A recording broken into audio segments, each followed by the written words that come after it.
Now, hypothyroidism and hyperthyroidism are the most common thyroid diseases. There are certain conditions which may lead to the conditions I just mentioned. Now, if you are confused, then keep watching because you will know what I mean. What's going on, everybody, and welcome to the Amazingly Fit and Healthy YouTube channel. So in today's video, I will be answering this question: how to tell if you have a thyroid problem. But before we get into this video, if you've been liking the content so far that I've been bringing, then go ahead and smash that subscribe button and click on the post notification bell. Also, follow me on all my social media networks. I will leave a link in the description below. Okay, so let's get started in today's video. So as I said in many of my videos, that the thyroid gland, which is located in the neck, is small and is shaped like a butterfly. But don't let the size fool you. It actually makes hormones that help control parts of your metabolism, like how fast your heart beats and how fast you burn calories. Now, when it comes to thyroid disease, you will find that mostly women are affected and only a few men. In fact, about 1 in 8 women are affected by thyroid disease. So when your thyroid makes either too much or too little of these important hormones, it's called thyroid disease. Now, there are several different types of thyroid disease, including hyperthyroidism, hypothyroidism, thyroiditis, and Hashimotos thyroiditis.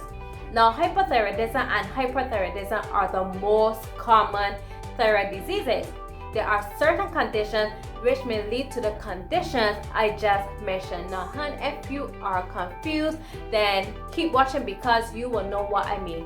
But first, let us look at conditions that can cause hypothyroidism. And the first condition is thyroiditis. This condition is an inflammation or swelling of the thyroid gland.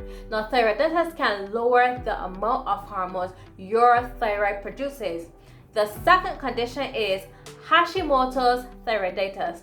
Now, Hashimotos thyroiditis is a painless autoimmune illness in which the body cells assault, and yes, I said assaults, and destroy the thyroid gland. Now, this condition is passed on through generations, and you know what? Sometimes I just wish that it would have stayed with my great-grandmother instead of coming all the way down to me. You know, like, keep it, you know. Stop it. Get some help. Anyways, the third condition is postpartum thyroiditis. Now, this condition occurs in about 5 to 9% of women after childbirth, and is usually a temporary condition. The fourth condition is iodine deficiency. Now, the thyroid uses iodine to make hormones. So iodine inefficiency is a problem that affects millions all over the world. The fifth condition is thyroid gland dysfunction. Now, the thyroid gland does not always operate properly from birth.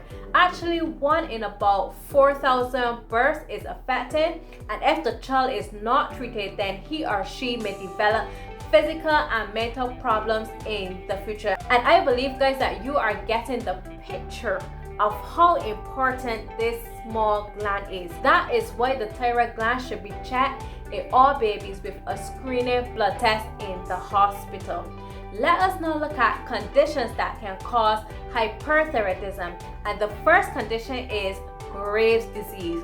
Now, the thyroid gland as a whole may be hyperactive and release too much hormone in this disorder. Now, with this condition, persons may have a goiter or an enlarged thyroid.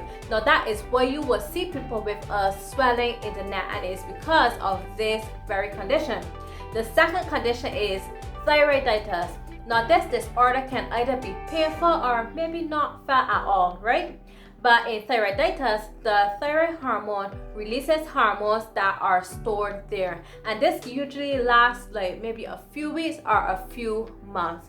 The third condition is excessive iodine. Now, when your body has too much iodine, and remember we said that this is the mineral required to produce thyroid hormones. This is when the thyroid produces more thyroid hormones than it requires.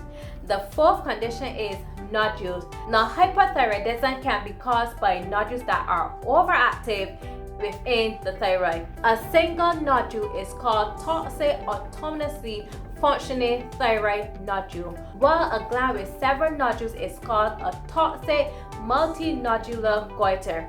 I did a previous video called hypothyroidism versus hyperthyroidism, where I explained the difference between the two conditions, which include symptoms.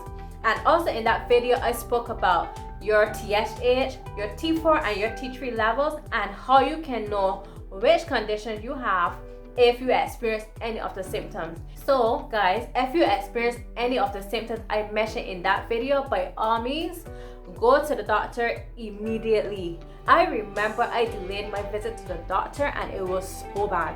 It was so bad that the doctor said that my body was shutting down. But anyway guys, I promised to make a video telling you about my story.